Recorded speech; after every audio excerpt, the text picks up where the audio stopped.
Hi and welcome to my channel. What you're looking at right now are the opening graphics to my proposed TV show, Search for Truth, Internet Chatter and Claims Investigated. And I got a little treat here. Check out these outtakes. Get yourself situated. Yeah, good. This is work. This is work, isn't it?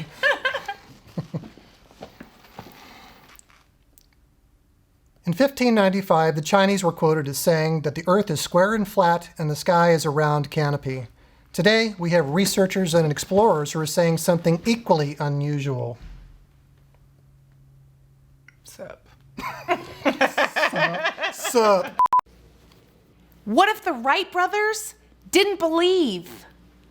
Believe. And then I spit. Oh. Suffering Socrates. Oh, and what if the Earth is hollow? In 1595, the Chinese were quoted as saying that the Earth is square and flat and the sky is a round canopy. Today, we have researchers and explorers who are saying something equally unusual.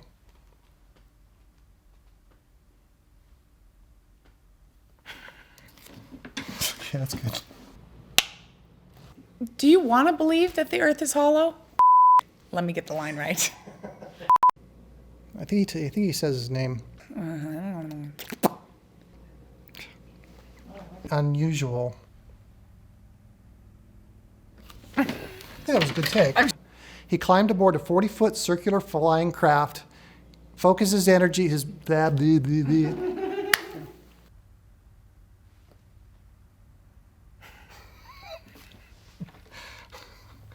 You are a clown. Am I in? You are a clown. I think you're in. I think you're totally in. You want to try it one more time while we're rolling, or you want to look at it? Yeah, let's just, we'll do it. We'll do it again.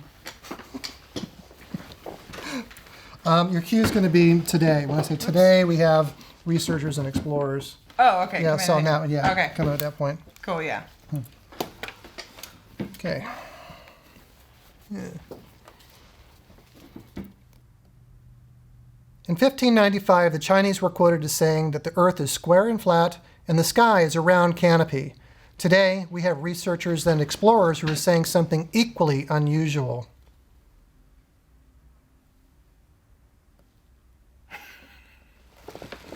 Hang on, stay right there. I feel like I have to be like, hello, Walter. So, you can cheat it. Maybe back, maybe I'll just scoot up a little bit more. Yeah, okay. Yeah, and then you don't even have to be like right next to me if I... Yeah. Okay, all right. Okay, you crazy bitch. All right, got it.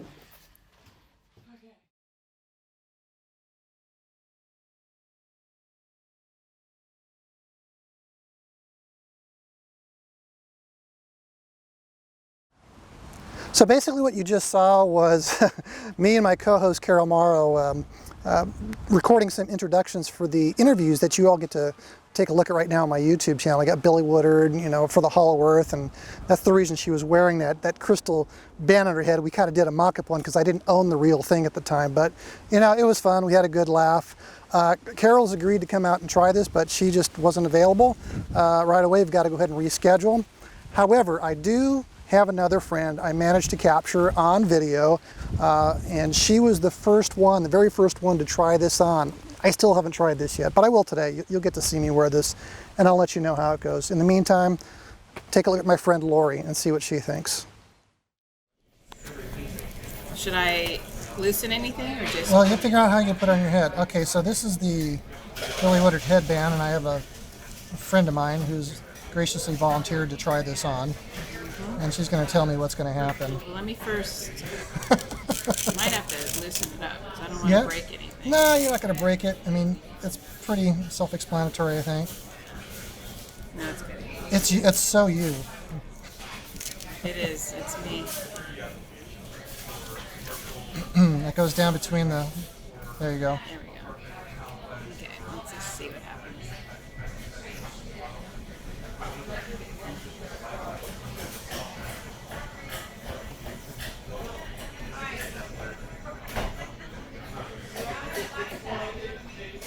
Okay, hang on.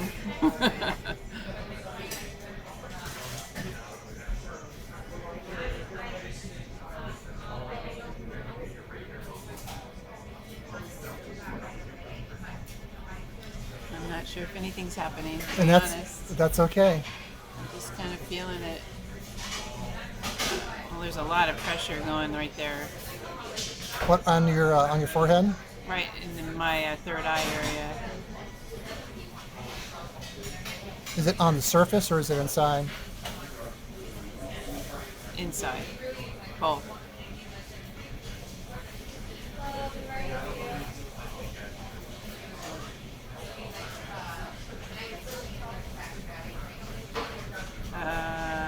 Okay. Something's happening.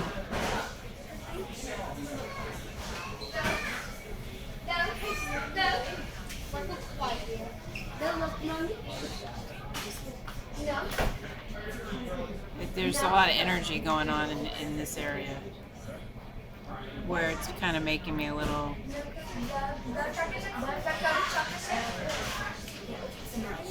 out of it, kind of like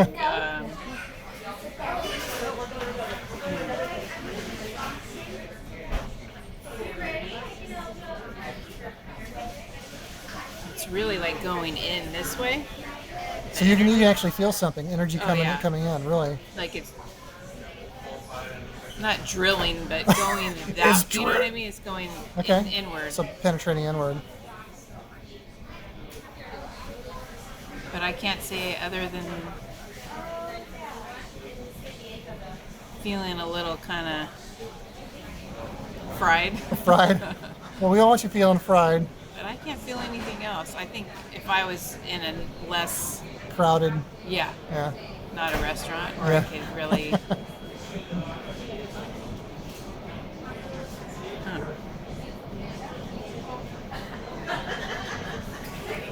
See, I wonder whether if it's just because of the weight of the crown, you know, the band.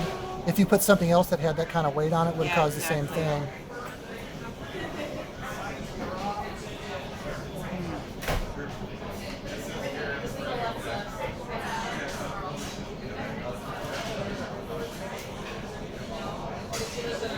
There's just so much pressure right there.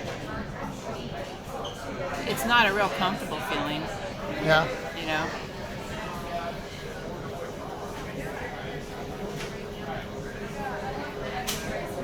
It's kind of making me nauseous in a way, actually. Okay.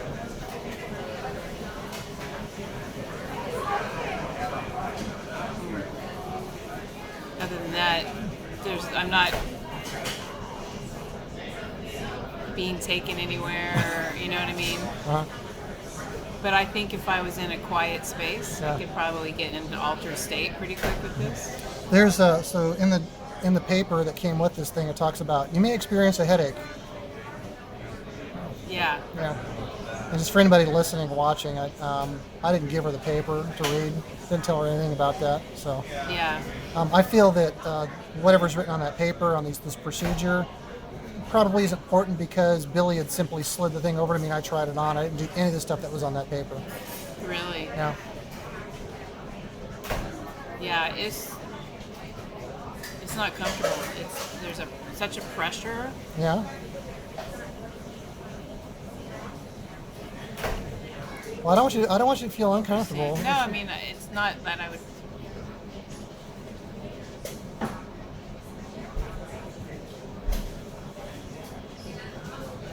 It's pretty weird. But I would definitely want to try it again. Okay. In a different setting. All right. You know. So. Well, maybe we set that up and let you have another go at it. All right. Well, thank you for doing that. It's completely, now that it's off, it's like completely Really? So it's completely gone. gone. Yeah. Huh. It was just like. Just penetrating? It was almost like taking you have a magnet here and a magnet here. Really? Yeah. The pressure was just like going in. Interesting. Mm-hmm. Interesting. Here, I'll give you this paper. You can have a look at it. Yeah. So I'll go ahead and wrap up this video. Any final thoughts on? I think I'd love to try it to help me meditate or kind of get into an altered state to communicate with my guides or whoever, you know, I think it would really do that. Yeah. Okay. All right. Well, thanks again. Well, you know, the paperwork that came with the Hollow Earth Headband mentioned something about a headache. So, you know, go figure. It's interesting that she had that experience in her third eye, and she could feel it on the surface and inside her head. And as soon as she took it off, was relieved of that sensation. And I know she's interested in trying it out, and I'll have to get that to her once she's settled in her new place. Anyhow, so there's that. Before I put this on, I do want to talk about William Tompkins. This is his book, Selected by Extraterrestrials. I visited Bill on the 21st of June, 2016, and here he's autographed it for me, real nice guy. Went over there, my intent was to actually do a video interview, but there was a bit of confusion over the telephone, and really he wasn't prepared to do that, so we just basically decided to just sit down and have a nice brief talk. So after he described his story to me for 8 hours, it was really amazing. I finally got a chance to ask some questions. But, you know, I don't know. It's a heck of a story. I mean, if what he says is true, you know, if indeed, you know, NASA is this naval military organization whose primary purpose is to get us out there into the galaxy to fend off the black hat, bad guy, Dracos, reptilians, I mean, holy cow, that's pretty amazing. You know, I've also read a lot of reviews on his book, and you know, one thing that you're going to find that's going to be consistent, that I have to agree with, that it's difficult to read, only because you know, it's not sequential.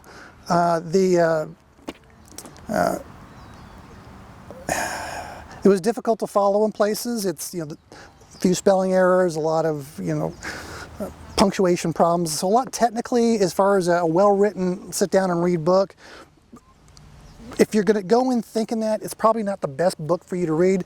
If you're going to buy this book and read it, think in terms of rifling through Bill's desk and pulling out scraps of paper that represent his journal, and then you'll be okay. I'm about halfway through this book. I actually hadn't read a page of this before I went to talk to him, but I did have some idea who he was after listening to some of his interviews on Rents. So yeah, it was all good. I don't know. I mean, I don't even know what else to say about that except wow. I talked to Frank Chili on the phone after I talked to Bill on the 21st, and Frank asked me, well, you know, what was the thing that really kind of, he used these words, freak you out? You know, what really kind of just made you go, wow? And while I'm familiar with all the stories around, you know, the UFOs, there's nothing Bill said that really surprised me, and that's pretty much what I told Frank. But the thing that I thought was interesting, again, what Bill says is true, is the connecting of the dots. So in a nutshell, what Bill is saying is that during World War II, we had spies over in Germany who were taking photographs and providing reports back to Admiral Rico Botta in North Island, in San Diego, North Island. And they would, and what Bill's job was to break down these reports into various different categories and dole them out as packages or proposals to defense contractors to create, you know, product, you know, based on the stuff that they were finding.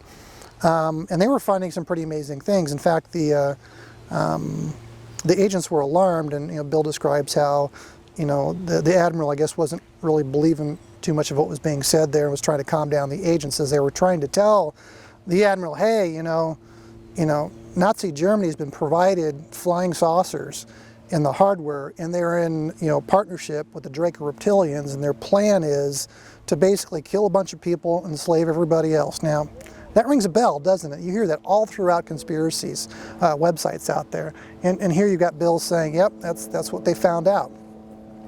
The other part that was a kind of a dot connector for me was the group that Bill refers to in his book as the 1,442. This is a group of people that have been together since before World War II, who have been channeling information, much like Maria Orsic and the Vril Society, and that information and the messages they were receiving were basically said, build transports, get off the planet because Earth's not a safe place to live. So, Now the United States Navy knows this in World War II. What are they doing? They're going to Douglas aircraft. You know, they're testing rockets. Our rockets are getting shot down by the Dracos, and now it's, you know, now it's a threat. You know, it's an ET threat. And what do we hear Ronald Reagan talking about as an ET threat? Anyhow, it goes on and on. I mean, you know, bottom line, you know, he was there. He's telling his story, and like anything else, you know, a lot of people are asking, well, you know, where's the proof? What can you show me? I'll tell you that while I was there, Bill showed me a couple of photographs. One was a picture that was taken right near here on the border of Oceanside and Carlsbad, California. And the photograph was taken by some people, this was in 2005, who were partying, you know, and it was like middle of the afternoon, and they were snapping some photographs of this area where they're doing some new condo construction or something. And captured in the photograph, which they didn't see at the time, were about 6 or 7 ships. And Bill showed me this photograph, I'm looking at it, I'm like, what the heck am I looking at?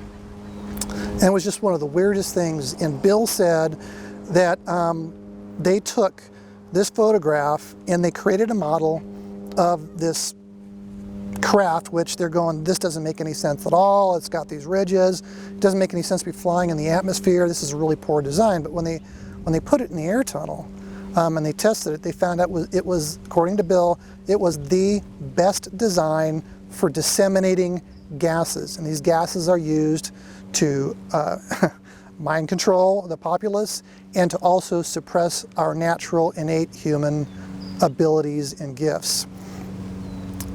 Well, I talked to him on the phone a few days before that. We went down this trail about those ships and about the gases and also about the chemtrails, because I told him that I had captured some chemtrails right here near my house. Oh my God, it was all day long. I mean, I was out there for hours watching them go back on, watching the jets being turned, you know, the sprayers being turned on and spraying right over my house, the curlicues, the circles, I should say, in the air. It's just incessant. It was going on and on all day. And that crap just drifts and spreads out and, you know, turns a nice blue sky into a nice white sky. Anyhow, he was saying the reason that we have, and here's one more conspiracy theory for you, the reason that we're up there spraying is to counteract the gases that the Dracos are spraying on us. I say, all right, register that over here. I'm going to put that on hold. I'm not going to say I don't believe it. I'm not going to say I believe it. But what I can't deny is that photograph you showed me. I was like, holy smokes, look at this. The other photograph he showed me was a picture of the,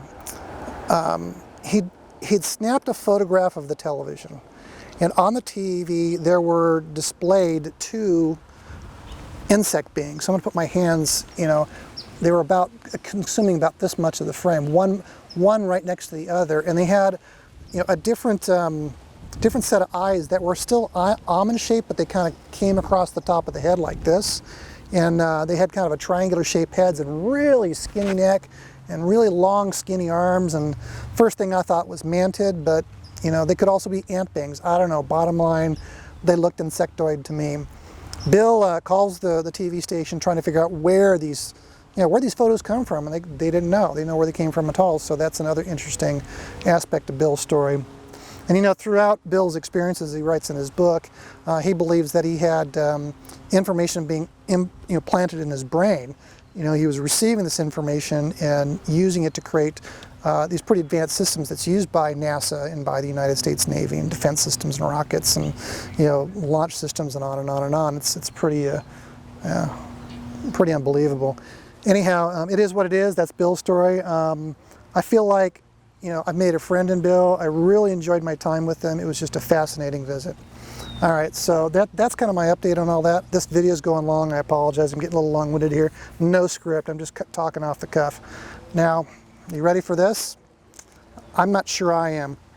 I'll tell you that when I first tried Billy's on, it surprised me. I had zero expectation. I didn't, you know, I just thought it was a hat, you know, just kind of a fashion statement or something, except for him asking me, do you want to try it? It seemed like an odd, unusual question to ask somebody about a hat, and as I've mentioned in my previous videos, I don't go walking around looking at people's head. We're going, gee, I want to try that. So anyhow, part of my, it's not trepidation, but thought thoughts on putting this on right now is, you know, am I going to experience the same thing that I experienced in Denver in 2012, February 2012? I don't know, but if you're ready, I'm not sure I am. But we'll give it a go. All right, Lori, David, Carol, you watching? Oh, I got a big head. It's going to fit. Yeah, I remember when I was a kid growing up, my father bought me a football helmet, and it was my, you know, the family's favorite team was like the Miami Dolphins. Back then, Bob Greasy was their quarterback, and I just loved the helmet, and I went to put it on. But even as a child, my head was so big, it couldn't fit, so, you know, here we go. All right, boy, this is tight. All right. This looks goofy as hell, I'll bet. Okay. All right, Billy.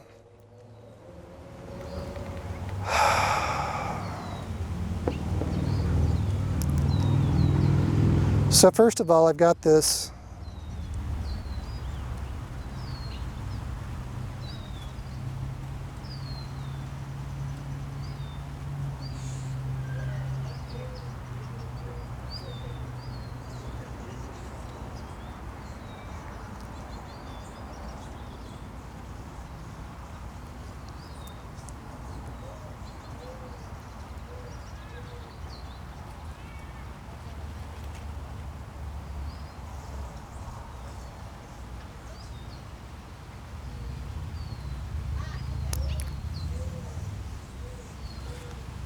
all right.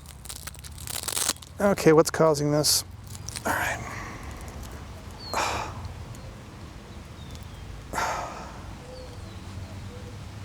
So right on the, holy smokes. I'm gonna have to try this like with the, oh my gosh.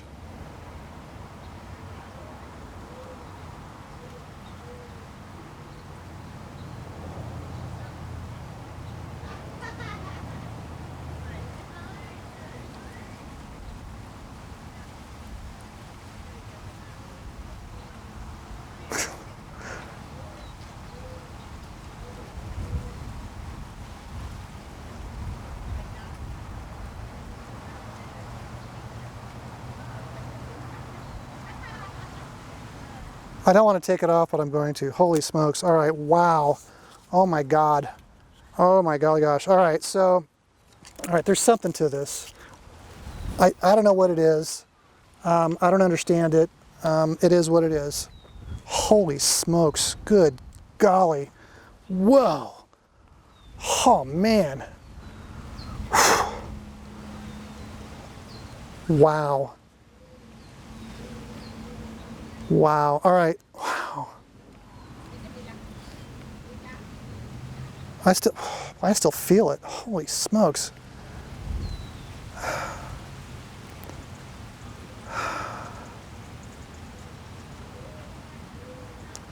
All right. I've got a friend out there. You know who you are. I'm going to mention this right now because you'll understand it. Swing between the worlds. That's what it's like. All right.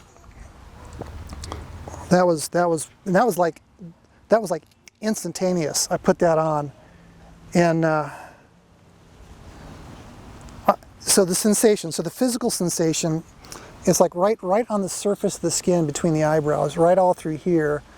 You know, it's a very subtle. I mean, maybe a little more than the subtle energy, but it's like it's right here, and it generates a sensation of it just takes over the whole head and into the body, where the mind just wants to go to a very blissful, peaceful state. And I can understand, Lori, I can understand you're wanting to try this again. I don't know why you got a headache. I did not get a headache putting that on, but I tell you what, holy smokes. All right, guys, I get nothing by talking about this to you, but if you want to buy one of these things and try it for yourself, it's, you know, $149 at whatever the website is. I'll put it up here so you can check it out later. All right, so there you go. That's my opinion. That's my experience with the Hollow Earth Headband. If you want to buy one yourself, you know where to go. Good luck with that. I think I'm going to go ahead and wrap this up now because I'm just kind of meandering, and we'll talk to y'all next time. Thank you very much.